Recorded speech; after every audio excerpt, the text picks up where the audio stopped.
Buenos días a todos. En primer lugar, quería dar las gracias a la Asociación Camino Ancestral de Santiago por organizar el evento y en especial a Santiago Guerrero, presidente de la asociación, por la deferencia que ha mostrado al invitarme a estas jornadas de literatura medieval Ripollet 2022.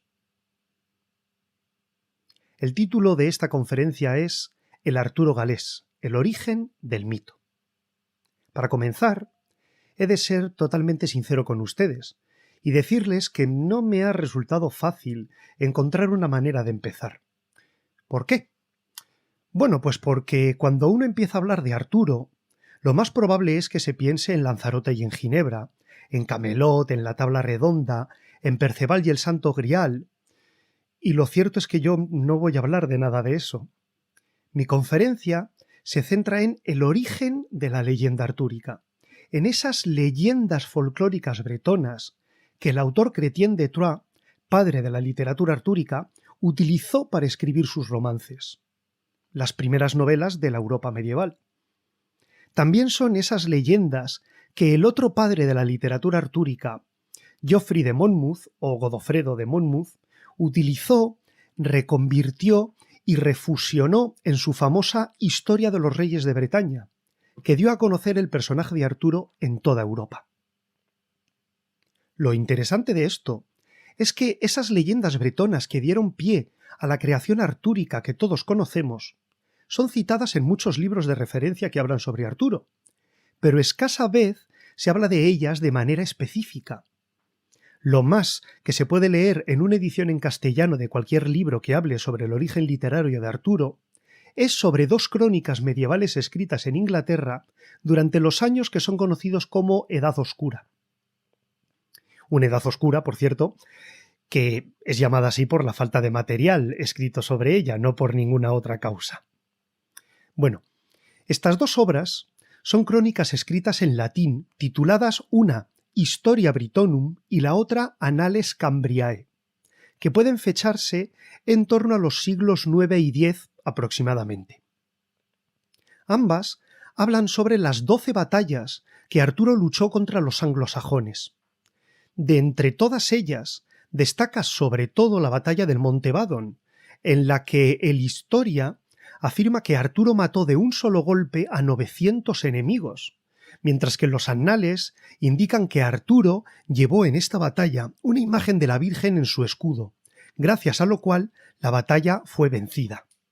Puede verse cómo en estas dos referencias hay una serie de elementos que nos indican que la figura de Arturo es una figura que está imbuida de un carácter maravilloso, propio de los relatos míticos o de los cuentos populares.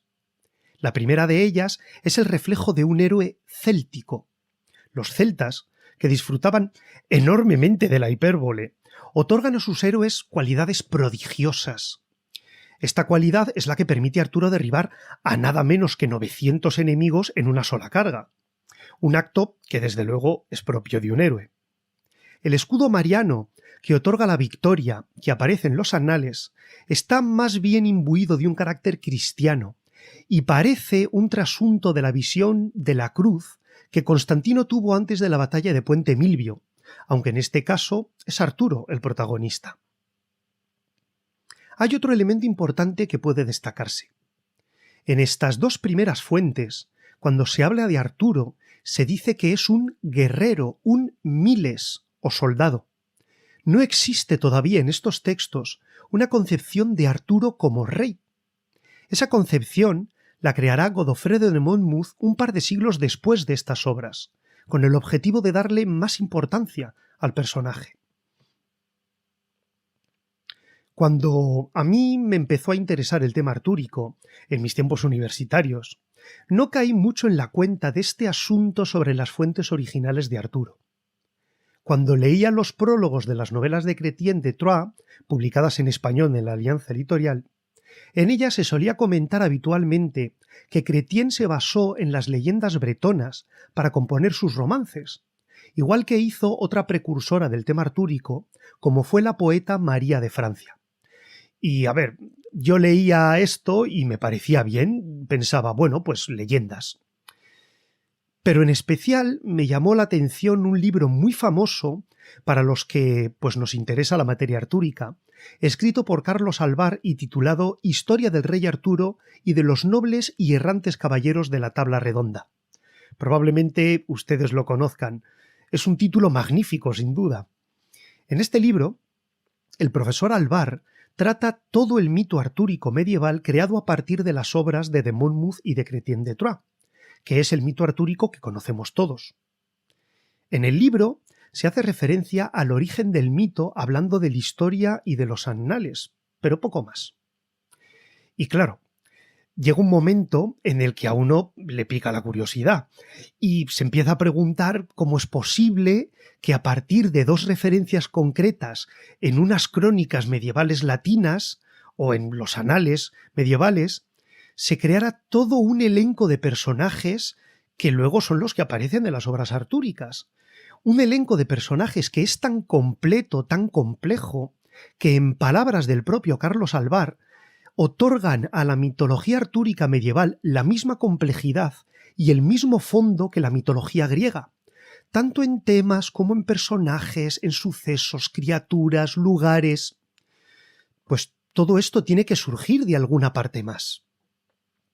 Es verdad, dicho sea con justicia, que después, andando el tiempo, descubrí que la profesora Gloria Torres Asensio de la Universidad de Barcelona escribió en el año 2003 un manual fantástico sobre este tema, titulado Los orígenes de la literatura artúrica. Un manual que he utilizado como referencia para escribir esta conferencia y que, pese al tiempo que ha transcurrido desde que fue escrito, sigue siendo hoy en día un libro de primer nivel para introducirse en castellano sobre el tema del Arturo galés. Desde aquí mi recomendación de estos dos libros para todos los que estén interesados en el tema. Buscando directamente referencias al Arturo bretón o a las leyendas bretonas de Arturo en Internet, es posible encontrar algunas páginas web muy útiles y de calidad para comenzar a andar este camino. Recomiendo especialmente dos que proceden del mundo académico anglosajón que han superado la barrera de lo analógico y ya están en lo digital. Una de ellas es la web The Camelot Project, de la Universidad de Rochester, y otra es la web Arthuriana, que es un blog de la doctora Caitlin Green. Pero curiosamente, la referencia más directa que yo pude encontrar sobre este tema es un libro que no tenía, o eso creía yo por aquel entonces, nada que ver con Arturo. Se trata de los Mabinogion galeses. Los Mabinogion gozan de una excelente edición por parte de la profesora Victoria Cirlot, realizada en los 80. Pero ahora la investigadora experta en lengua galesa Luciana Cordo ha vuelto a traducirlos y a editarlos en un libro del año 2018. El corpus de leyendas galesas de los Mabinogion tiene un relato que llama mucho la atención. Este relato se llama Kilhugh y Olwen.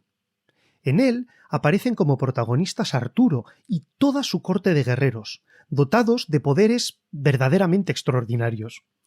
En este relato se hace referencia a una serie de aventuras que hablan sobre ese Arturo guerrero, esas leyendas del Arturo bretón en las que se inspiraron Godofredo y Chrétien. El relato Kilhugh y Olwen es un pilar fundamental en torno al cual gira todo el conocimiento que hoy tenemos sobre una tradición perdida de Arturo.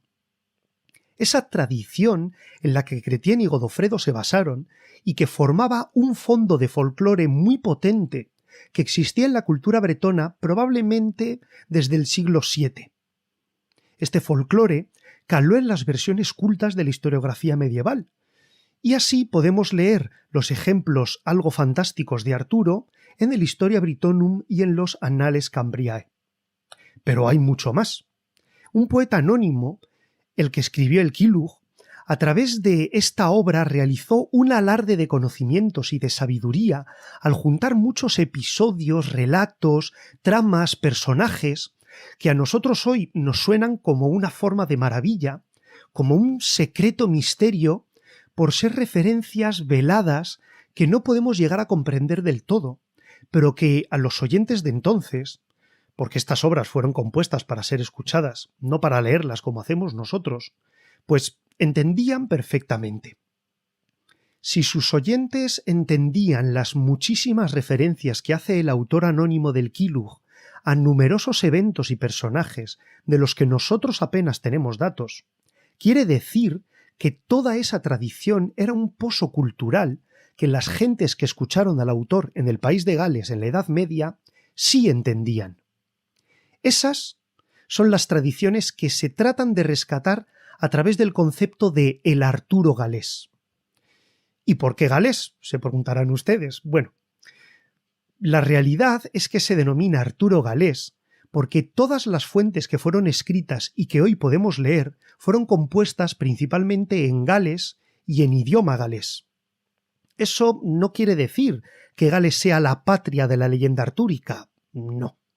Simplemente es que la lengua gracias a la cual hemos podido llegar al conocimiento de ese mundo perdido de los mitos originales de Arturo es el galés, y de ahí le viene el nombre. Para poder entender un poco mejor esta génesis artúrica, tal vez debamos explicar un poco la historia de las Islas Británicas durante esta Edad Oscura. Como saben, Bretaña fue territorio del Imperio Romano, abandonado debido a la crisis de este en su etapa final. Y esto es un hecho capital en el desarrollo histórico de la isla y de sus habitantes.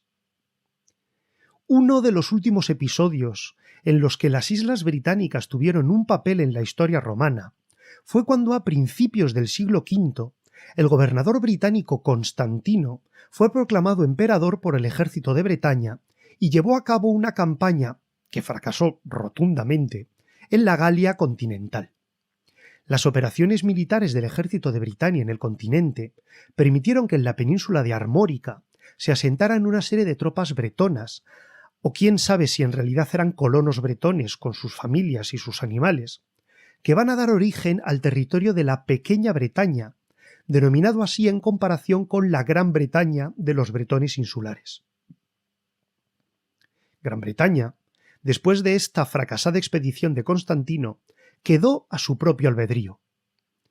La romanización de la isla nunca fue muy profunda, más allá de la región en torno a Londres, y muy pronto los bretones volvieron a las tradiciones, a las costumbres, a la organización política previa a la presencia romana. En toda la zona occidental de la isla, desde lo que nosotros hoy llamamos Escocia hasta la península armoricana, vivían una serie de pueblos de habla britónica, un tronco lingüístico común que incluye el galés, el córnico o el bretón. El compartir un mismo idioma ayudó a crear unos vínculos culturales muy estrechos entre estas poblaciones.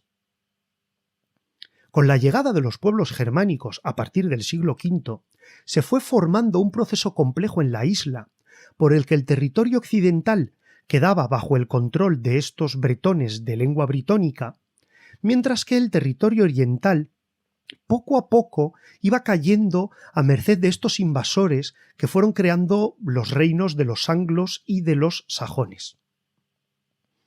Una de las primeras referencias que encontramos sobre Arturo data de esta época. En el norte de Gran Bretaña existían unos reinos que en la literatura galesa posterior fueron conocidos como el Viejo Norte. Eran los territorios entre los muros de Adriano y de Antonino Pío, que formaban los reinos bretones de Strathclyde, de Gododin y de Reged. De aquí procedían algunos personajes históricos como Urien Reged y su hijo Owain, que más adelante acabarían formando parte de la tradición artúrica, y que sin embargo tuvieron su propia leyenda paralela hasta que la fama de Arturo acabó por absorberlos en su propio mundo. La primera referencia de Arturo viene de una obra, escrita por el bardo Aneirin, que conmemora una batalla entre guerreros reclutados por el rey Gododin para tratar de rechazar al invasor anglo del reino vecino de Bernicia. Estos guerreros, reunidos en torno de 300, fueron agasajados durante un año por el rey de Gododin y después marcharon a la batalla. Fueron superados por un ejército mayor y los guerreros bretones resultaron completamente masacrados. En su memoria, el bardo Aneirin, que junto con Taliesin son los dos primeros poetas que podemos leer por escrito, compuso el poema I Gododin. Precisamente, en este poema podemos leer la cita cronológicamente más antigua que habla de Arturo. En el poema, a la hora de hablar de uno de estos héroes muertos en batalla, de nombre Guardur, Aneirin nos dice: arremetió más allá de los 300, con gran audacia, cortó el centro y el ala lejana, atrajo cuervos negros a los muros de un fuerte, aunque no era Arturo, hizo de su fuerza un refugio, el baluarte del fuerte, Guardur.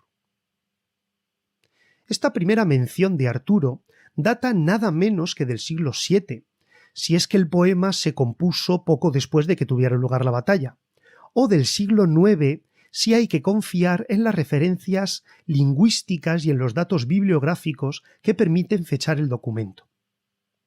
Da igual de qué siglo sea, en realidad.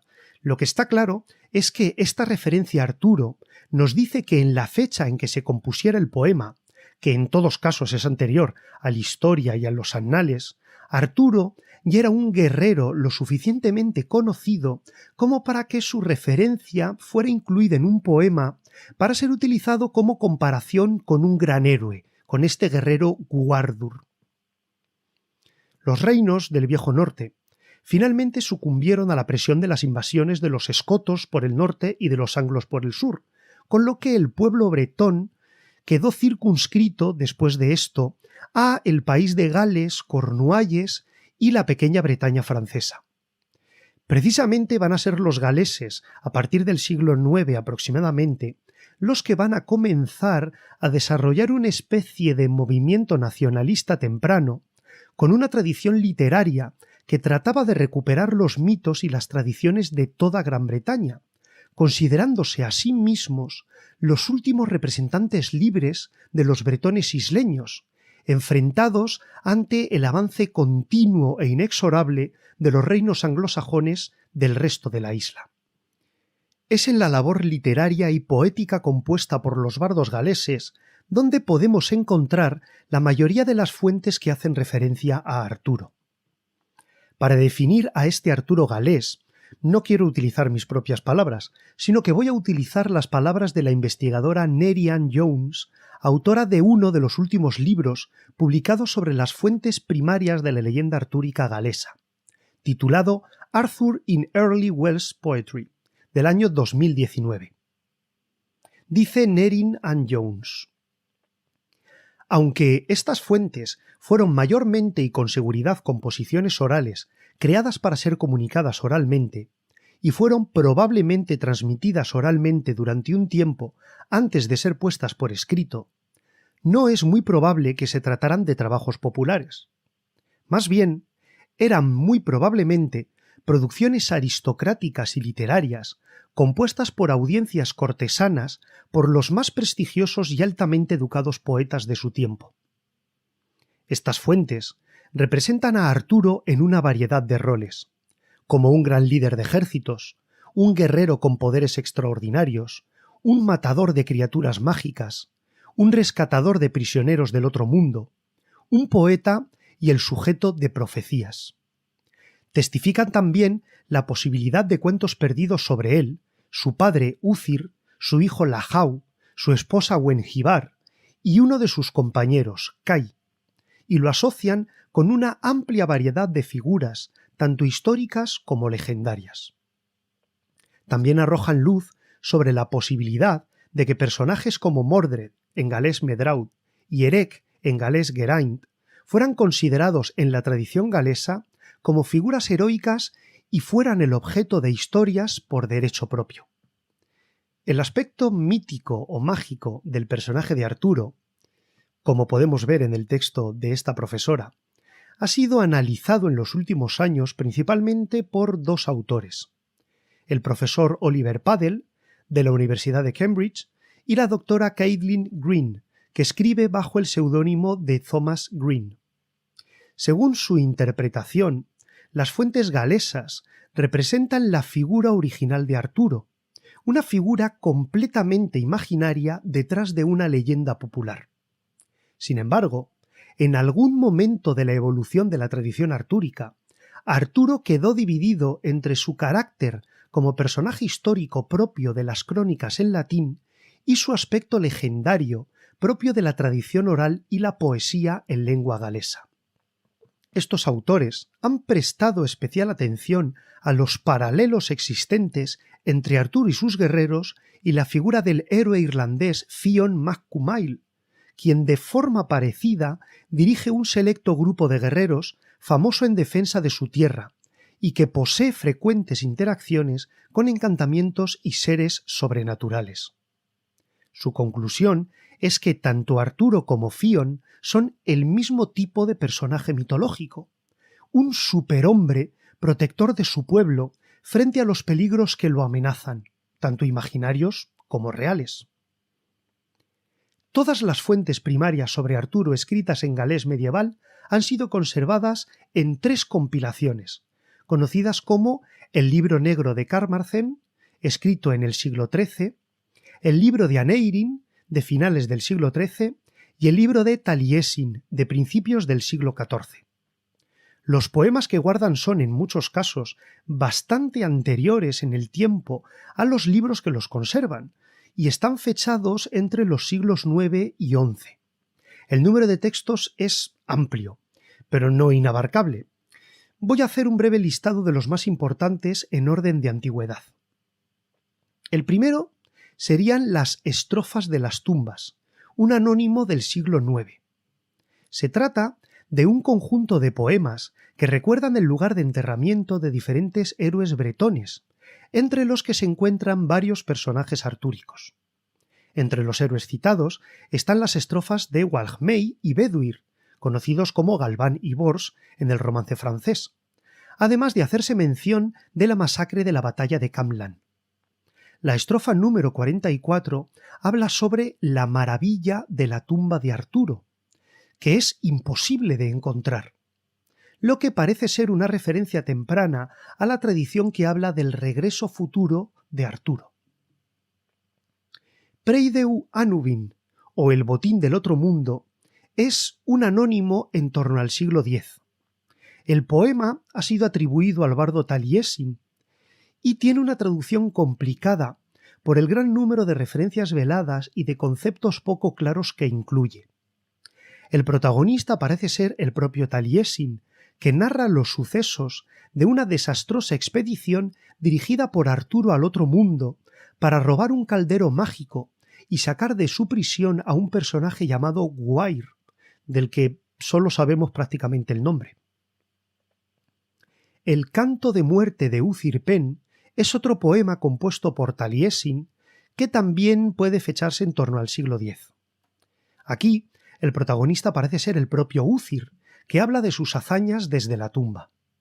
Igual que con otros poemas del libro de Taliesin, sus referencias son oscuras, y en ellas puede indicarse que Arturo es descendiente de Uthir, lo que nos sitúa sobre la pista de la leyenda de Uther Pendragon como el padre de Arturo.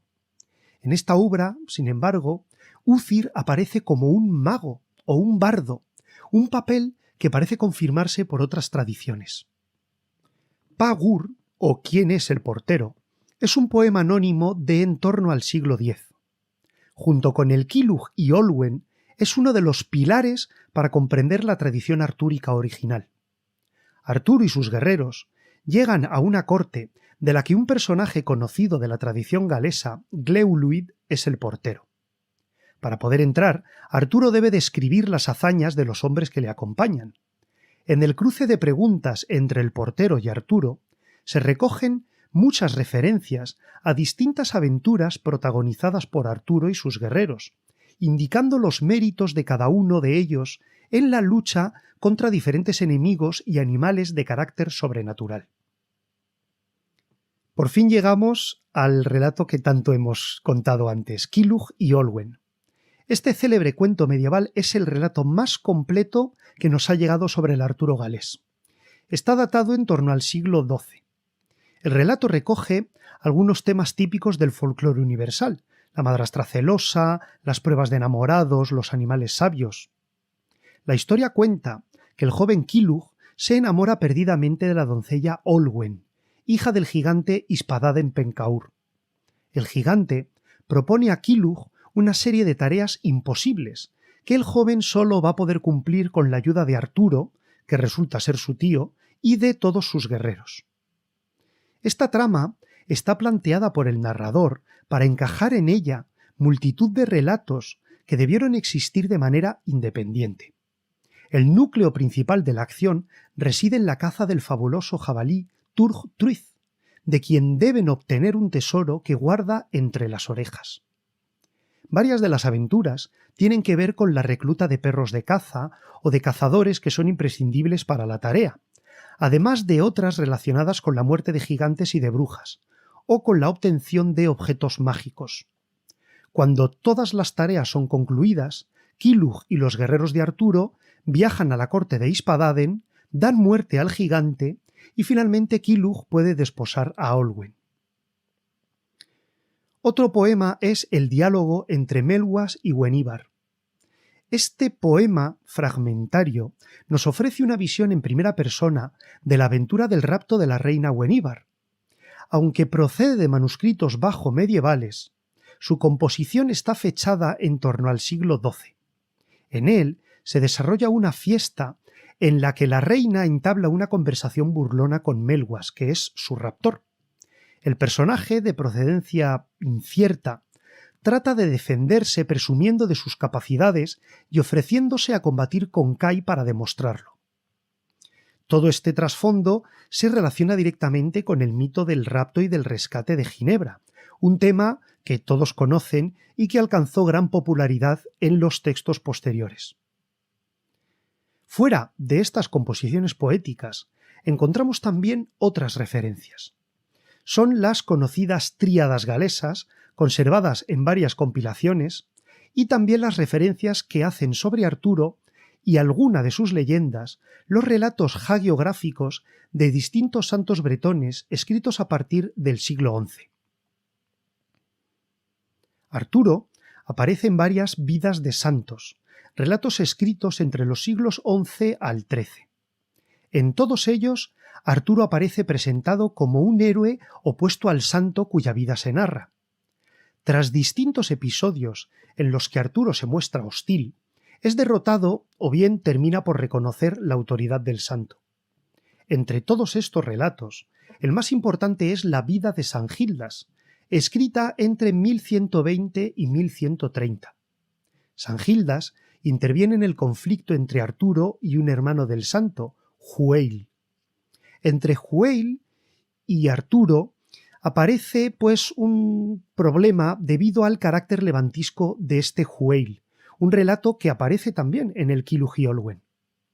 Un segundo episodio más conocido es la intercesión del santo entre Arturo y Melwas, después de que el segundo raptara a la reina y huyera a su castillo en la isla de Cristal.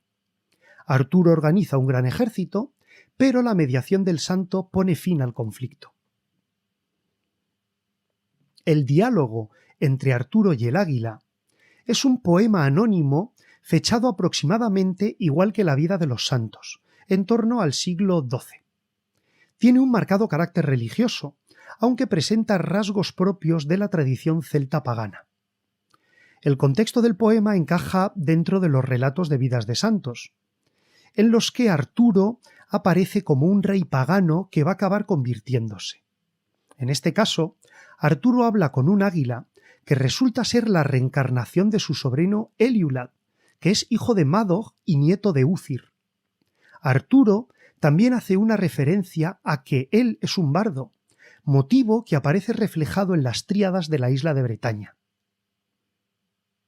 Estas tríadas fueron compuestas por varios autores anónimos en torno al siglo XIII o anterior. Las tríadas son composiciones mnemotécnicas para ayudar a los bardos a recordar sucesos y personajes importantes de sus obras. Las tríadas más tempranas son una fuente de primer orden para conocer la tradición original de Arturo. Muchas de ellas hacen referencia a Arturo o a alguno de los personajes que le rodean, perfilando la existencia de muchos relatos que hoy ignoramos, o apuntando algún dato adicional sobre información ofrecida en muchos de estos poemas que hemos comentado. Además de todos estos textos, que formarían parte de esa literatura cortesana que la aristocracia galesa estuvo interesada en alimentar y patrocinar, encontramos algunos textos que consignan alguna de las tradiciones orales que tuvieron que circular entre el pueblo llano. Algunas de ellas son muy curiosas y ayudan a concretar ese carácter fantástico de los relatos que se asocian con Arturo. Las referencias más importantes son los llamados Mirabilia, un inserto a modo de epílogo del Historia Britonum que ya conocemos. Como bien se puede asumir por el título, los Mirabilia recogen 12 milagros o maravillas de las islas de Bretaña y de Irlanda. Dos de estas maravillas están relacionadas con Arturo. Son la tumba de su hijo Amir y la piedra con la huella de su perro Cabal. Vamos a leer ambos textos. Sobre la piedra con la huella del perro Cabal dicen así: hay otro prodigio en la región que se llama Vuelt. Hay allí un montón de piedras y encima del cúmulo está colocada una piedra con la huella de un perro en ella. Cuando fue cazado el jabalí Troint, Cabal, que era el perro del guerrero Arturo, imprimió su huella en la piedra. Arturo reunió después un montón de piedras debajo de aquella, en la que estaba la huella de su perro. Se llama Carn Cabal. Llegan gentes y transportan la piedra en sus manos por espacio de un día y una noche, y al día siguiente se la encuentran otra vez sobre su montón.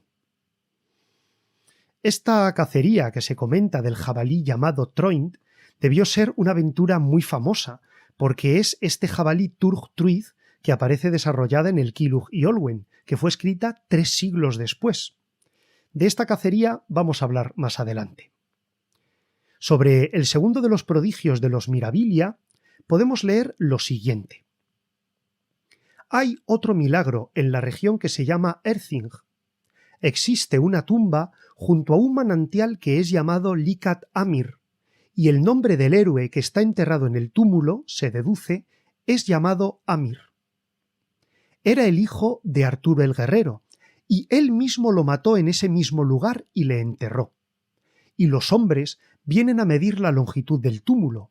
A veces es de 6 pies, a veces de 9, a veces de 12, a veces de 15, porque cualquiera que sea la medida que tomes una vez, no le encontrarás de nuevo con la misma medida. Y yo mismo lo he comprobado. La mayor peculiaridad de este relato, habrán notado, es cómo el anónimo autor se involucra directamente diciendo que él ha podido comprobar el prodigio. No cabe duda de que estas leyendas orales fueron tomadas muy en serio por los habitantes de Bretaña. Y a este respecto destaca la creencia de origen popular, que ha perdurado como una leyenda hasta el presente, acerca de la figura de Arturo como un personaje mesiánico, que algún día regresará para liderar de nuevo a los bretones en su momento de mayor necesidad. Una de las referencias más antiguas a esta creencia la encontramos en el viaje que unos monjes francos de Laon realizaron por Gran Bretaña en 1113, narrada por el cronista Germán de Tournai. Se trata de una anécdota tan pintoresca que no puedo dejar de leérsela.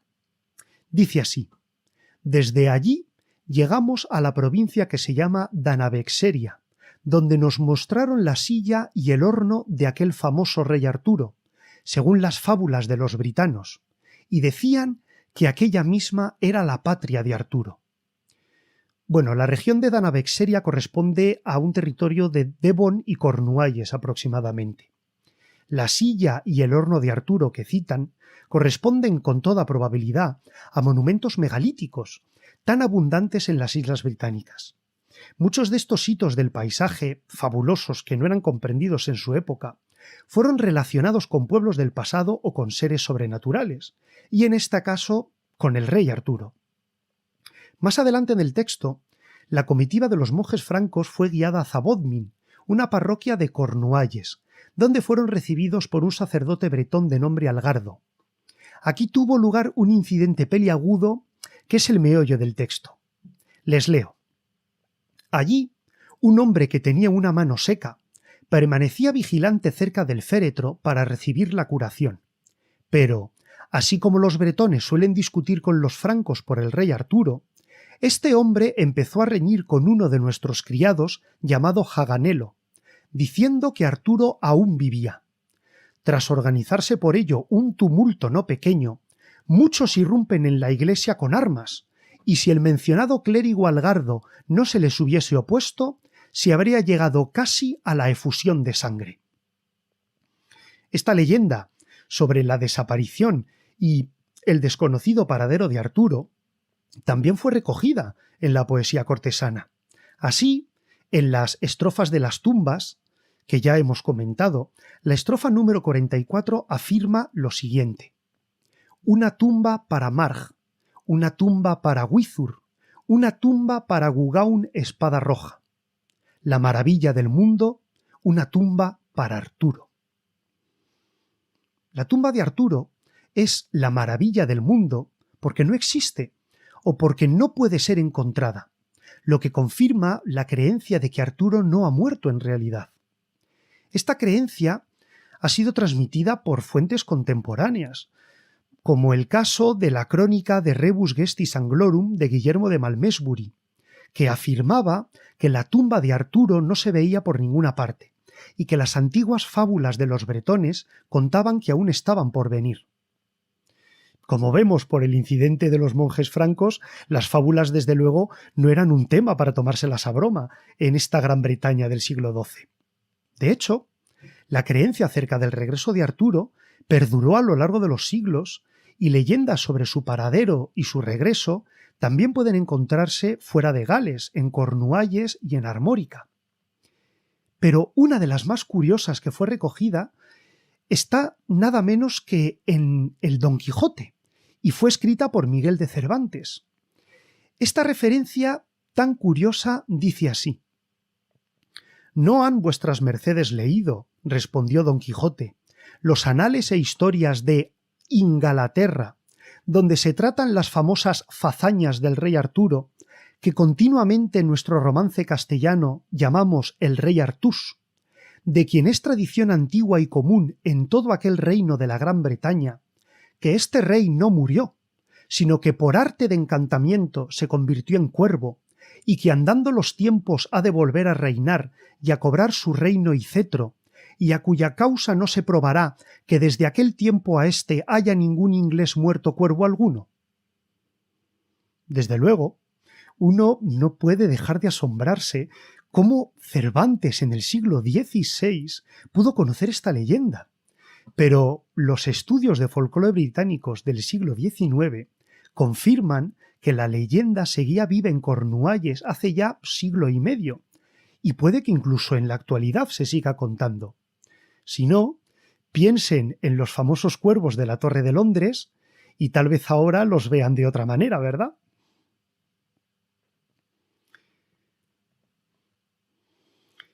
No puede afirmarse que las aventuras de Arturo sigan un orden lógico, al igual que no puede hacerse dentro de la mitología, pues por ejemplo, griega y romana.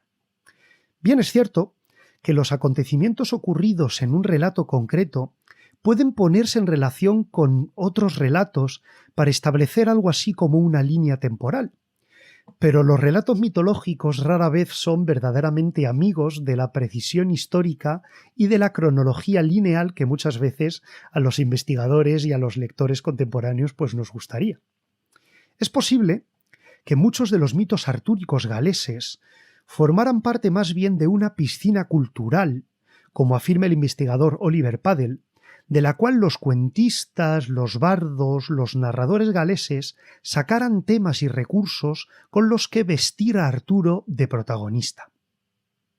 Con todo, a la hora de tratar de reconstruir los mitos perdidos de Arturo, uno no puede dejar de concebir un ciclo mitológico en el que Arturo y sus guerreros están insertos, un ciclo similar al del paredro irlandés, el héroe Fionn Mac Cumaill, que como hemos visto se relaciona con Arturo. Igual que hemos hecho con las fuentes, ahora me gustaría hacer un recorrido por los elementos más importantes de este ciclo artúrico o si no existiera, al menos por los aspectos más recurrentes relacionados con el personaje que pueden hallarse en esta base del folclore bretón. Para ello, me gustaría ilustrar cada ejemplo con textos originales, que me parece que es la forma más directa de acercarse al mito de Arturo. Respecto a la familia de Arturo, Arturo aparece como hijo de Úcir, un bardo guerrero. Úcir posee el don de cambiar de forma, un don que pudo haber compartido con algún otro personaje artúrico y que pudo dar pie a la famosa transformación de Uther Pendragón a manos de Merlín para poder gozar del amor de Igraine, según nos cuenta en primer lugar Godofredo de Monmouth. Al respecto de Úcir, dice la canción de Úcir Pen: «Soy yo quien tuvo numerosas huestes en la batalla. No dejaría la lucha entre dos fuerzas sin que hubiera derramamiento de sangre. Fui yo quien compartió mi fortaleza. Una mera novena parte de mi valor tenía Arturo. Fui yo quien asaltó 100 ciudadelas. Fui yo quien mató a 100 mayordomos. Fui yo quien repartió 100 mantos. Fui yo quien cortó 100 cabezas. En mi estado de privación, en mi angustia, mantuve la templanza. No habría vida si no fuera por mi progenie. Soy un poeta. Mi hábil arte merece elogios, aunque sea con cuervos, águilas y rapaces. Subir a los cielos era mi deseo, más allá del águila, más allá del miedo y del daño. Soy un poeta, y soy un arpista, soy un gaitero, y soy un... Y continúa. Entre los parientes cercanos de Arturo están su hermano Madog, hijo de Úcir, y su sobrino Eliulod, hijo de Madog.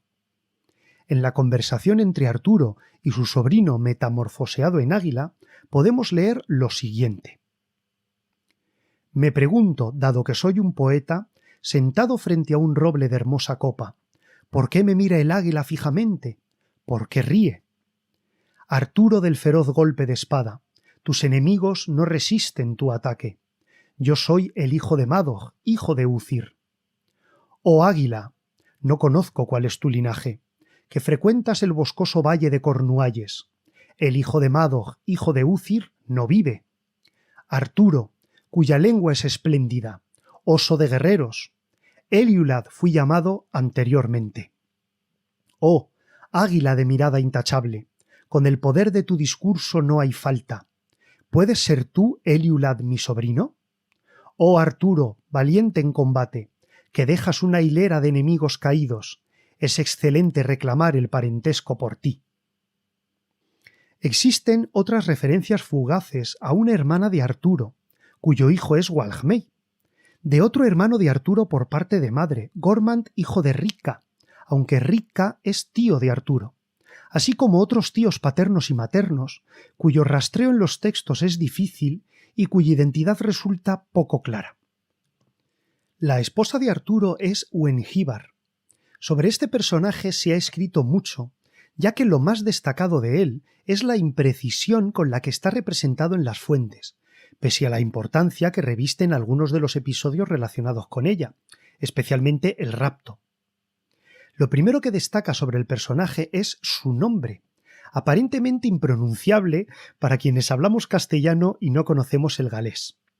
Se trata en realidad de un nombre compuesto, Wen y Huibar, de donde viene Wenhíbar o Weníbar, que puede traducirse como fantasma blanco o sombra blanca. Lo poco más que se sabe sobre ella es que es hija de un gigante llamado Gokuran Gaur, lo que unido a su curioso nombre lleva a concluir que Weníbar se trata de un hada, un ser del otro mundo que se une con Arturo merced de alguna aventura que no conocemos. La tradición posterior, condicionada por el éxito de la obra de Godofredo de Monmouth, estableció que Weníbar era la esposa y reina de Arturo, pero cabe la sospecha razonable de que en realidad fuera su amante o compañera. Esta suposición coincide con otros héroes de la tradición galesa e irlandesa, que encuentran pareja en hermosas y misteriosas mujeres sobrenaturales, siempre con algún tipo de contrapartida. En el caso de Gwenívar y su rapto, se ha sugerido que este hada represente el poder de la realeza, una especie de entidad soberana que dedica sus atenciones al guerrero que más lo merezca. Esto puede explicar la propensión a que el personaje sea raptado, o más bien que diferentes guerreros la pretendan como forma de expresar su poder frente a otros candidatos. De alguna manera, Gwenívar también está relacionada con la caída de Arturo en la batalla de Camlan. De esto vamos a hablar más adelante. Un caso muy interesante es el de los hijos de Arturo. No sabemos si nacidos de Gwenívar o no, ninguno de los cuales, además, sobrevivió a su padre. Son Lajau, Amir y Widre. De quien se tienen más datos es de Lajau, que seguramente formó parte de algún relato o aventura hoy perdido. Lajau, igual que su padre, destaca por su capacidad guerrera. Su muerte pudo deberse a una traición. Una versión, recogida por las novelas de caballerías muy posteriores al Arturo galés, dice que fue muerto por mano de Cai, por venganza contra Arturo, y que su cuerpo fue enterrado para que el delito quedara impune. Su muerte, sin embargo, debió ser conocida ya en el mito galés, puesto que en el poema Miagum, donde se narran las muertes de distintos héroes britanos, se dice: «Yo he estado allí donde Lajau fue derribado, hijo de Arturo, terrible en las canciones, cuando los cuervos graznaban sobre la sangre». Tres de los guerreros más conocidos de Arturo son su sobrino Walhmey y la pareja formada por Cai y Beduir. Los tres son guerreros muy afamados dentro de la tradición galesa y debieron poseer sus propias leyendas y actos heroicos. Walhmey es ampliamente conocido como sobrino de Arturo, desde su concepción inicial. Es hijo de Gwyar, hermana de Arturo, nombrada en otras fuentes como Anna. Es uno de los guerreros destacados de la banda artúrica, y aunque sobrevivió a su tío, su destino fue también el morir de manera trágica.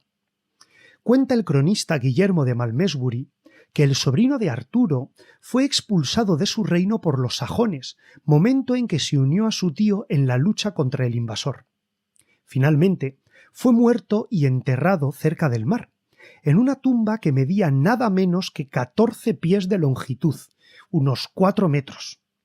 Guillermo cuenta que algunos afirman que Walhmey murió en un naufragio, mientras que otros dicen que fue asesinado por sus propios hombres en un banquete. A este respecto, las estrofas de las tumbas parecen apoyar la versión del asesinato, ya que afirman lo siguiente: «La tumba de Walhmey está en Peridón, como un reproche a los hombres».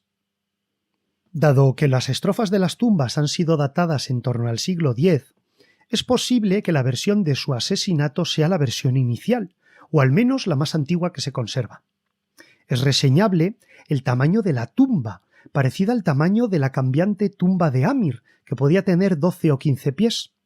El enorme tamaño de estas tumbas, unido a la relación que se hace con Arturo de muchos monumentos megalíticos, hace pensar que Arturo y sus hombres pudieran ser gigantes en sus tiempos. Esta es al menos una teoría defendida por el profesor Oliver Padel. Un tamaño enorme es el requerido por unos héroes enormes.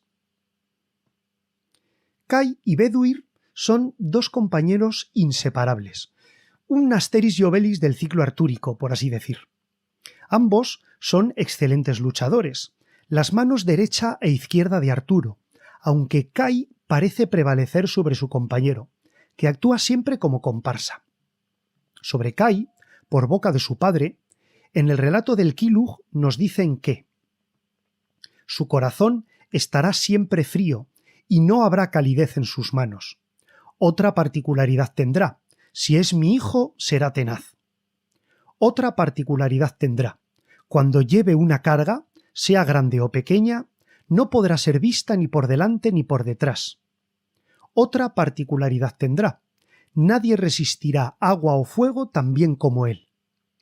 Y otra particularidad tendrá: no habrá servidor y oficial como él. Más adelante, En el mismo texto se afirma lo siguiente: poseía facultades extraordinarias. Durante 9 noches y 9 días podría aguantar la respiración bajo el agua. Durante 9 noches y 9 días podría estar sin dormir. Ningún médico podía curar una herida causada por Kai. Era astuto. Si quería, podía ser tan alto como el árbol más alto del bosque. Tenía otra peculiaridad. Cuando llovía muy fuerte, tan grande era el calor que emanaba de él que todo lo que sostuviera en su mano permanecería seco, hasta la longitud de una palma por arriba y por abajo. Cuando sus compañeros tuvieran mucho frío, él sería el combustible para encender el fuego. El poema Pa Gur, que debe ser cronológicamente anterior al Kilug, da más detalles sobre las hazañas y cualidades guerreras de Kai. Por boca de Arturo, se dice que tanto Beduir como Kai son célebres matadores de brujas y gigantes, además de haber acabado con algunos villanos famosos dentro de la tradición galesa, como el hombre lobo Garuluid, o como es llamado literalmente en galés, un cabeza de perro. El texto dice así: en las montañas de Edimburgo luchó contra los cabezas de perro. Por cientos cayeron por cientos frente a Beduir el poderoso. En las costas de Tribruid, luchando contra Garuluid, violenta era su naturaleza con la espada y el escudo. Inútil es un ejército comparado con Kai en la batalla. A menos que Dios lo logre, la muerte de Kai era inalcanzable. Kai el Hermoso y Lahau lucharon batallas ante la aflicción de las lanzas plateadas. La relación de Kai con Arturo es complicada. En una cultura con fuertes rasgos precristianos, donde los guerreros son muy celosos de su honor y de su poder, es posible que entre Arturo y Kai surgiera una rivalidad que, en algún relato perdido, acabó por enfrentarlos. En el Kilug se dan 2 pistas sobre este enfrentamiento. Parece ser que Arturo hizo un chiste sobre una de las victorias de Kai, lo que fue entendido como un insulto por el guerrero. Es posible que en esa lucha de egos, Kai llevaría a cabo el asesinato del hijo de Arturo, de Lahau. Si Arturo llegó a enterarse del asesinato, pues no lo sabemos. Pero sí sabemos que al ser finalmente asesinado Kai por el guerrero Gidauk, Arturo lo vengó matando tanto a Gidauk como a sus hermanos. Sobre el guerrero Beduir, el Kilug nos dice: Arturo llamó a Beduir, quien no temía ninguna aventura que emprendiera Kai. Esto ocurría con Beduir. No había nadie tan apuesto como él en esta isla. Además, aunque tuviera una sola mano, 3 guerreros no derramarían sangre en el mismo campo más rápido que él. Poseía otra facultad extraordinaria. Su lanza daba un ataque y 9 contraataques. Hemos visto también cómo Beduir es un guerrero capaz de luchar contra enemigos muy peligrosos. En el Pa Gur nos dicen que él es el que vence al villano hombre lobo Garuluid, un personaje que aparece citado en las Tríadas como parte de los 3 afortunados asesinatos, ya que esta criatura terrible tenía la costumbre, muy curiosa, de matar a un bretón cada día, excepto los domingos, en los que mataba 2 bretones por no tener que matar un enemigo. Está visto que ser un monstruo no quitaba santificar los días festivos. Una mención especial merece Medrawd, el Mordred del romance medieval. Este personaje fue convertido por Godofredo de Monmouth en el villano del mundo artúrico, pero no parece tener este papel en el mito galés. En los Annales Cambriae, la lacónica cita en la que hablan sobre Camlan, se afirma que en esa batalla murieron Arturo y Medrawd, pero en realidad la asunción de que murieron uno a manos del otro procede de la transformación del relato por parte de Monmouth. De los Annales no se puede sacar más información. Está claro que la versión del Mordred traidor caló en la tradición galesa, porque en las Tríadas tardías, aquellas que por cronología debieron componerse después de que los relatos franceses comenzaran a imponerse sobre el mito original galés, ya se presentaba a Mordred como el enemigo de Arturo. Sin embargo, Medrawd, el Mordred galés, tiene un papel de héroe en la tradición galesa. Aunque no se han conservado relatos concretos sobre él, se puede adivinar su carácter por el uso relativamente común de su nombre dentro de los nombres que la nobleza galesa medieval daba a sus hijos. Y claro, no es muy normal que uno ponga a su hijo el nombre del villano por antonomasia de su cultura. Sobre Camlan ahora mismo vamos a hablar. Estamos ya en la recta final de esta introducción al mito del Arturo galés. Ya conocemos los orígenes históricos del mito, los personajes y los rasgos principales que definen al Arturo original galés, pero hemos pasado muy por encima sobre las aventuras y los principales hechos. Lo cierto es que hablar sobre estas aventuras no es fácil, porque como ya hemos podido ver, muchos pertenecieron a la tradición oral y se han diluido en el devenir del tiempo. Redescubrirlos forma parte de una labor, diríamos, de arqueología literaria.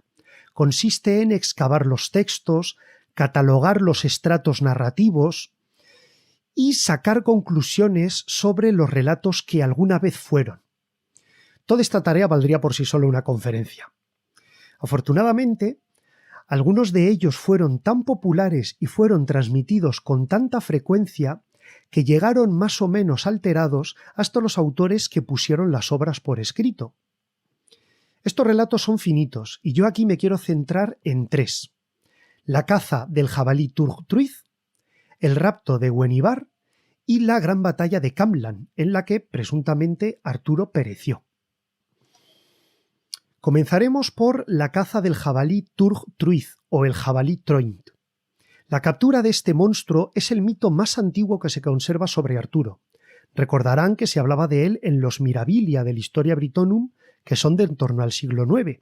Allí decían que el perro de Arturo, Cabal, había dejado impresa su huella en una roca mientras perseguía a este jabalí. En el Kilug, la cacería también es el episodio principal. No es extraño que el autor anónimo del Kilug la eligiera como el núcleo de su historia, dado que posiblemente la aventura de la cacería era muy conocida entre los oyentes del siglo XII. Resulta extremadamente difícil deducir qué partes del relato son las que se narraban en la época del Mirabilia y cuáles son las recreadas para introducir el evento en la historia del casamiento entre el joven Kilug y la bella hija del gigante Olwen. La razón para la caza del jabalí es recuperar unas tijeras, una navaja y un peine mágicos que el monstruo guardaba entre las orejas. Sin ellos, la cabellera del padre de Olwen jamás podría ser domada, ni su barba afeitada, y sin ellos la boda no podría ocurrir. Por lo demás, la historia recalca el poder destructivo del jabalí y su prole, capaces de matar perros y cazadores sin número y arrasar las tierras de labor. Puede que esta sea la verdadera causa por la que Arturo y sus hombres deben darle muerte. Turgtruith fue antaño un rey, metamorfoseado en jabalí, como castigo por sus pecados. Residía en Irlanda y junto a él vivían 7 lechones. Existía una profecía en torno a este jabalí que establecía que su captura sólo podría llevarse a cabo con la ayuda de una serie de cazadores y de perros sobrenaturales. Antes de emprender la caza, Arturo consiguió reunir a todos esos personajes y envió a uno de sus guerreros, Menú, para cerciorarse de que los tesoros del jabalí permanecían junto a él. Para Menú, capaz de metamorfosearse en ave, no fue difícil encontrar al monstruo en Irlanda. Es muy significativo que la localización del monstruo sea en esta isla, ya que en muchos relatos galeses Irlanda es un trasunto del más allá feérico, del otro lado. Cuando Menú informó sobre la localización del jabalí, Arturo reunió a las huestes de los bretones de ambos lados del Canal de la Mancha, así como a sus mejores perros y caballos, y partió hacia Irlanda. Apoyado por los propios irlandeses, el ejército de cazadores luchó contra el jabalí y sus lechones sin obtener ningún provecho. El tercer día de combates, el mismo Arturo se enfrentó al jabalí en una lucha que duró 9 noches y 9 días, pero todo el poder guerrero de Arturo solo sirvió para arrebatarle la vida a uno de los cochinillos. Solo después de ser consciente de lo costoso que podía ser capturar el tesoro, Arturo se avino a negociar con la piara. Envió a Wyrgir, el intérprete, pero solo obtuvo palabras de agravio y venganza. Además, al día siguiente, los jabalíes abandonaron Irlanda y se dirigieron a Gales, con la intención de destruir todo a su paso.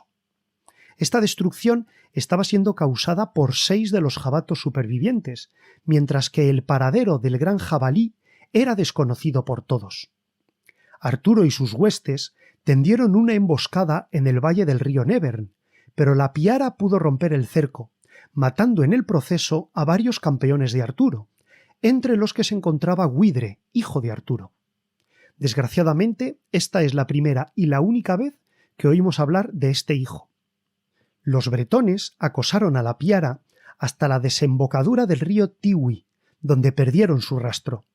Poco después encontraron de nuevo la pista y se prepararon para una nueva ofensiva. A estas alturas, la piara estaba agotada por la persecución y la lucha, pero aún supieron ofrecer una enconada resistencia. En el momento de mayor necesidad, Turgtruith apareció en defensa de su prole, causando una gran mortandad tanto de hombres como de perros. Los jabalíes se abrieron paso hasta la montaña de Amanu, donde se enzarzaron en feroz combate. Todos los lechones fueron abatidos al fin, excepto los 2 más poderosos, Grugin Cerdas de Plata y Lidauk el Suplicante. Los jabalíes supervivientes fueron hacia el pantano de Tawi, donde se separaron. Arturo dividió a sus huestes en la persecución de cada monstruo. Solo cuando lucharon en solitario, Grugin y Lidauk pudieron ser abatidos. ¿Pero a qué coste? Pasemos ahora a la historia sobre el rapto de Gwenhwyvar. No cabe duda de que la historia del rapto de Gwenhwyvar es uno de los mitos más populares sobre Arturo, dado que es el relato que nos ha llegado en más versiones y que tanto Godofredo de Monmouth como Chrétien de Troyes adaptaron en sus obras, aunque sin coincidir entre ellos. En concreto, la versión de Chrétien de Troyes es la de mayor éxito, ya que con el núcleo de la leyenda sobre el rapto de Ginebra creó El Caballero de la Carreta, la novela con la que conocimos al caballero Lanzarote del Lago, cuya relación con Ginebra, pues todos conocemos. A estas alturas de la conferencia seguro que todos ustedes podrán deducir que en realidad la leyenda galesa poco tiene que ver con el relato de Chrétien de Troyes. No hay un meleagante raptor, no hay un caballero dispuesto a renunciar a su honor en pos de galantes aventuras caballerescas. Muy al contrario, parece que el raptor de Gwenhwyvar es un hada, un ser del otro mundo llamado Melwas, cuya traducción galesa aproximada es miel joven. Un raptor que posee unas vestiduras y un caballo verdes como las hojas, y cuyo reino recibe el nombre de Inis Widrin, la isla de cristal. La tradición original puede conocerse gracias a 2 fuentes paralelas. Una de ellas es la vida de San Gildas, la Vita Gildae, escrita por el hagiógrafo Caradoc de Lancarfan unos años antes de la publicación de la Historia de los Reyes de Bretaña de Godofredo de Monmouth. La otra fuente son los fragmentos del poema sobre el encuentro entre Melwas y Gwenhwyvar, cuyas versiones se han conservado de manera muy deficiente. Sin embargo, las distintas fuentes y las versiones son una complementación bastante buena para darnos a la idea sobre cómo era la leyenda. Aquí me voy a atrever a hacer un resumen narrado de la historia del rapto de Gwenhwyvar. Les leo. Una vez, la corte itinerante de Arturo celebró un banquete en Devon. A esta gran fiesta acudió entre los invitados un señor del otro mundo, llamado Melwas, que se enamoró de la dama Gwenhwyvar nada más verla. Empujado por su capricho, el hada acudió de nuevo a otra fiesta celebrada en la casa de Arturo, con el objetivo de manifestar su amor a la dama. Como no había sido invitado, Melwas utilizó sus artes mágicas para acceder a la corte sin ser notado, escalando prodigiosamente las murallas hasta colarse por una ventana. En mitad del festín, mientras Gwenhwyvar agasajaba a sus invitados, el intruso se presentó ante ella e intentó seducirla. La dama, molesta por sus atenciones, se mofó de él y reclamó la ayuda de Kai para deshacerse del incómodo huésped. Kai, el mejor guerrero de Arturo y encargado de las celebraciones en la corte, se presentó ante Melwas y le desafió.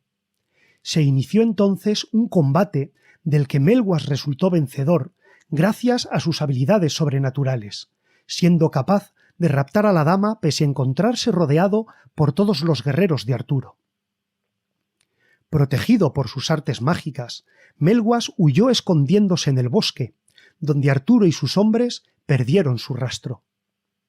Tras haber despistado a sus perseguidores, Melwas llevó a su cautiva hasta sus dominios en la Isla del Cristal, en el País del Verano, situado en el fin del mundo. Pero no estuvo a salvo por mucho tiempo.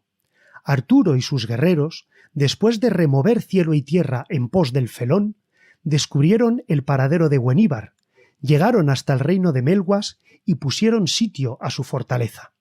Finalmente, después de varias proezas llevadas a cabo por Arturo y sus guerreros, consiguieron dar muerte a Melwas y liberaron a Gweníbar, retornando victoriosos a la isla de Bretaña.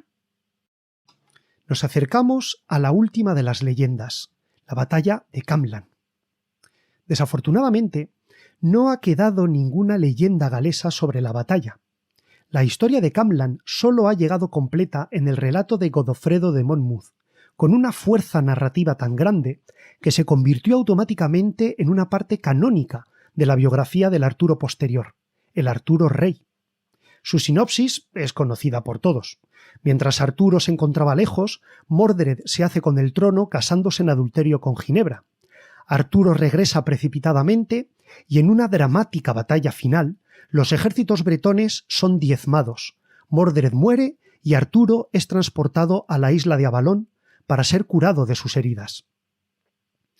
Pese al texto de la obra de Monmouth, parece ser que para los poetas galeses Camlann no fue el anticlímax cargado de patetismo que puso fin al reino de Camelot, sino más bien un combate de resonancia épica, sin un matiz negativo o de final especialmente dramático, aunque, como vamos a ver ahora, sí que fue considerado un suceso lamentable. Como decía, no existe ningún relato que nos describa cuál era la versión primitiva de la batalla, pero en las tríadas de la isla de Bretaña existen varias que hacen referencia a la batalla, en ninguna de las cuales encontramos evidencias de que sigan el relato de Godofredo. Esto parece indicar que entre los galeses la versión original de la batalla tenía tanta influencia que la versión posterior de Monmouth no terminó de calar en el país donde se originó el mito. En lugar de tratar de reconstruir esta leyenda, prefiero leerles qué dicen las tríadas de ella y dejar que ustedes pueden imaginar los detalles. Las tríadas que nos permiten saber sobre la leyenda de la batalla original son la número 53, la 54, la 59 y la 84. La tríada 53 se titula Tres bofetadas malhadadas de la isla de Bretaña. Esta tríada nos habla sobre la causa primera de la batalla, muy distinta de lo que ya hemos escuchado. La motivación es muy curiosa. Les leo lo que dice la tríada. Gwenibaj abofeteó a Gweníbar, y a causa de ello tuvo lugar después el conflicto de la batalla de Camlann. Gwenibaj es hermana de Gweníbar, y se ve que ambas hermanas no debieron tener una buena relación. El motivo por ello lo ignoramos. Que las consecuencias de la bofetada fueron desproporcionadas e inexorables es una cosa que las pistas sobre la perdida batalla parecen resaltar especialmente. La tríada 54 se titula Tres gravosos asaltos de la isla de Bretaña. Es muy interesante. Dice así: uno de ellos fue cuando Medrawd llegó a la corte de Arturo en Kellywig, en Cornualles. No dejó en la corte ni comida ni bebida que no consumiera. Y también arrastró a Gweníbar de su asiento real y luego la golpeó. El segundo asalto gravoso fue cuando Arturo llegó a la corte de Medrawd. No dejó ni comida ni bebida, ni en la corte ni en la provincia. Vemos con esta tríada que el episodio de la bofetada es igual que en la tríada 52, solo que en este caso es Medrawd el protagonista. Podemos preguntarnos si es un episodio que sustituyó al de la pelea entre hermanas a causa de la influencia del relato de Monmouth, o si es otro acto diferente. En todo caso, vemos que el agravio de la bofetada se le añade otra ofensa, que consistió en agotar las reservas de comida tanto en la corte de Arturo como en la corte de Medraud. Esta suma de acontecimientos es muy intrigante, pero no sabemos a dónde conduce. La Tríada 59 se titula Tres consejos desafortunados de la isla de Bretaña. Uno de ellos fue la decisión de Arturo de dividir su ejército en tres partes durante la batalla. Dice la Tríada, la triple división por parte de Arturo de sus hombres con Medraud en Camlan. Para Monmouth, Mordred dividió su ejército en 6 batallones, mientras que Arturo lo hizo en 9. Tanto en las Tríadas como en el relato de Godofredo, vemos que el valor del número 3 y sus múltiplos tiene un sentido muy especial, simbólico, muy propio de la cultura celta, donde el 3 es un número sagrado y mágico. No conocemos más sobre el sentido que esto tiene en el conjunto de la narración. La última de las tríadas, la Tríada 84, hace referencia a lo deplorable del conflicto, porque se titula Tres batallas fútiles de la isla de Bretaña. El título dice mucho.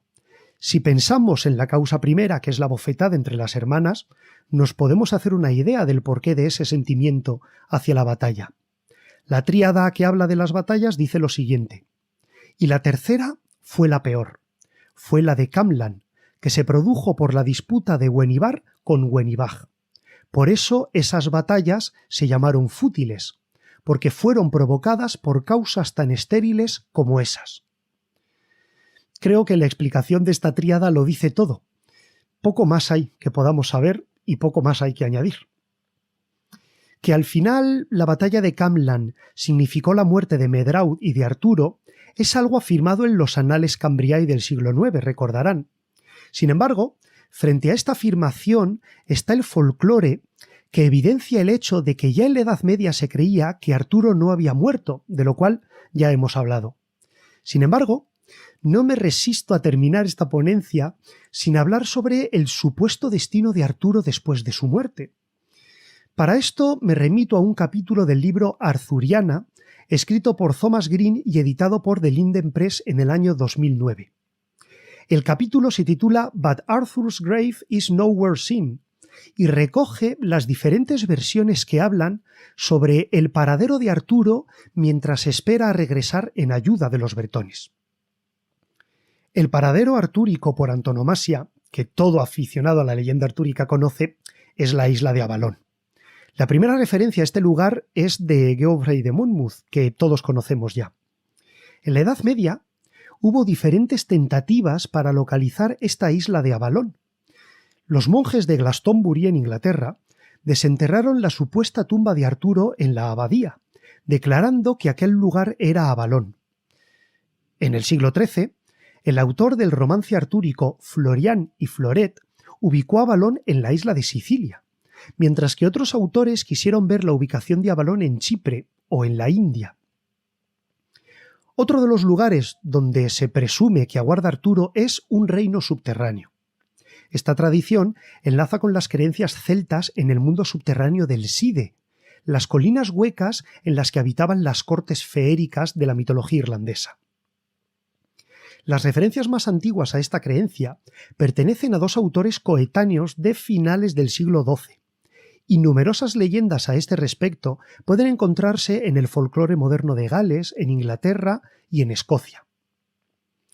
En Somerset, Inglaterra, existe la leyenda de que Arturo protagoniza una cacería salvaje junto con perros y jinetes fantasmales. El protagonismo de Arturo en esta cacería tiene también especial importancia en la pequeña Bretaña y en las tierras al oeste de Francia, donde la cacería salvaje es llamada directamente la cacería de Arturo. Otra tradición muy curiosa explica cómo Arturo aún vive metamorfoseado en cuervo, referencia que ya leímos en el Quijote, como hemos comentado. La última localización en la que la tradición ubica a Arturo es en el firmamento, concretamente en la constelación de Arturo o Bootes, cuyo eje es la estrella homónima Arcturus. El nombre de esta estrella ya se encuentra en textos medievales del siglo XII. Vemos que los paraderos de este rey son multiformes. Bueno, llegamos al final de la conferencia.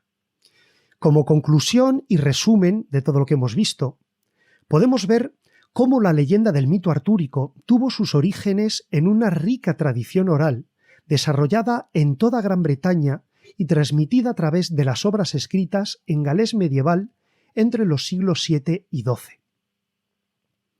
El origen de Arturo se encuentra en la épica galesa de tiempos de las invasiones germánicas en Gran Bretaña. Arturo es un guerrero que se mueve dentro del mundo de lo sobrenatural. Sus principales ocupaciones son luchar contra monstruos, cazar bestias y combatir gigantes. El papel de Arturo es el de un guerrero mítico, protector de la tierra y de los bretones. Sus hazañas eran recordadas a través del paisaje bretón. Las antiguas ruinas megalíticas, los afloramientos de aguas y otros hitos del paisaje sirvieron para ubicar en el espacio las aventuras y hazañas de este héroe guerrero. Más adelante, la conflictiva situación política de los britanos llevó a sustituir a sus enemigos mágicos por los anglos y los sajones, y con ello Arturo dio el paso de la mitología a las crónicas históricas de la época, que confunden la ficción con la realidad. En ese momento, Arturo se convirtió en un héroe nacional galés, un personaje utilizado para definir el legítimo derecho de los gobernantes galeses sobre sus homónimos germánicos, que estaban arrebatándoles tierras y poder. Hemos llegado a conocer el mito original de Arturo a través de diversas fuentes escritas centradas en Gales, que durante la Edad Media se convirtió en el lugar de difusión en lengua escrita del mito artúrico. Estas fuentes son principalmente crónicas monásticas en latín y poemas en galés. A ello debe sumarse una rica corriente de tradición oral, de la cual apenas han llegado unos pocos fragmentos en la literatura y en el folclore. La fama de Arturo acabó atrayendo a su órbita a otros personajes y episodios mitológicos que en principio no tenían relación con él. Por esta causa, el ciclo artúrico galés terminó siendo un corpus de tradiciones de gran relevancia tanto en Gales como en Cornualles y de las regiones de cultura bretona en el continente. Durante el siglo XI, estas tradiciones, transmitidas principalmente por los bardos cortesanos y los trovadores que actuaban para un público plebeyo, se extendieron por Francia y llegaron hasta Italia, popularizando al personaje y a su banda de guerreros. Para los bretones, Arturo se convirtió en un referente nacional, un héroe destinado a regresar del más allá para socorrer a sus parientes en tiempos futuros de necesidad. Para los europeos, Arturo se convirtió en un icono para expresar las inquietudes de su época, una figura recurrente de ideal y promesa. Esta tradición ha calado en la cultura popular hasta el presente. Aún hoy, Arturo es, y siempre será, el rey que vendrá. Muchas gracias por su atención.